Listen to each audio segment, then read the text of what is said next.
అమ్మా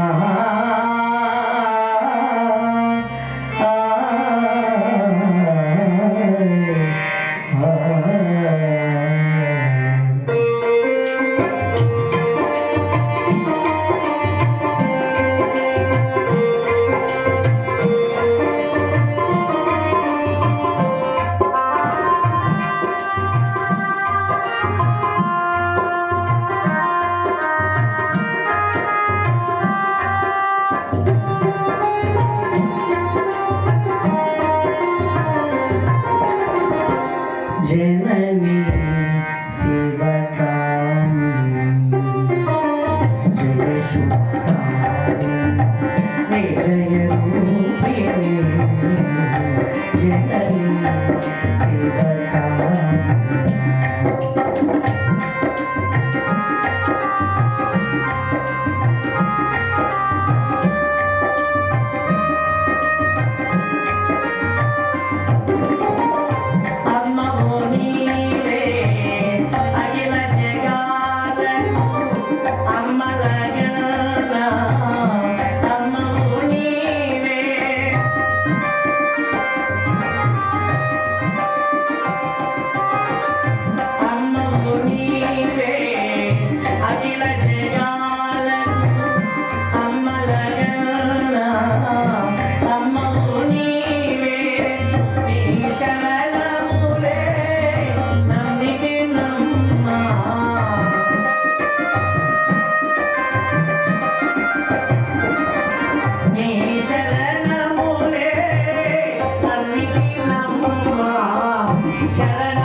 అట్లా ఎప్పుడైతే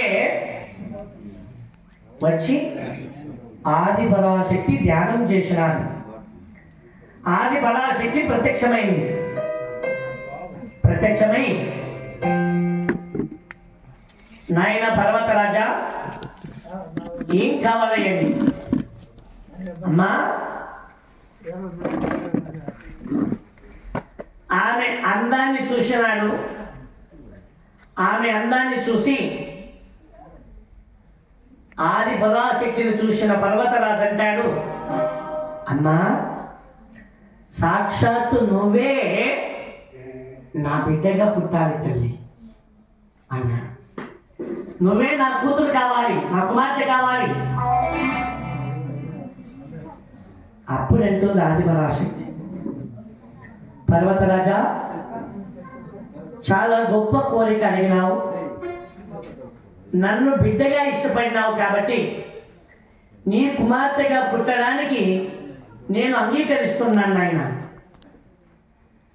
కానీ నేను నీ బిడ్డగా పుట్టి నీ చరిత్ర జగత్తుకు తెలియజేస్తాను అని చెప్పి ఆది పరాశక్తి మాయమైంది.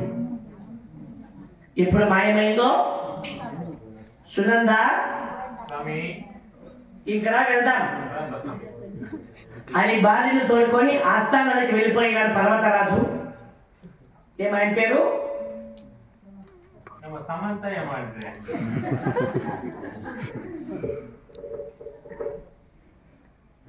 ఒక్కరన్నా సరే కాదు, నేను కరెక్ట్గా చెప్పినాను. ఇప్పుడు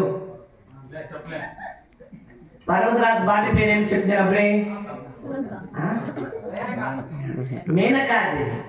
నేను సునంద అని చెప్తా ఉంటే మీరు గుమ్గా ఉంటే మీరు అయితే ఇది లేదు పరకాయ ప్రవేశంలో ఉండాలి.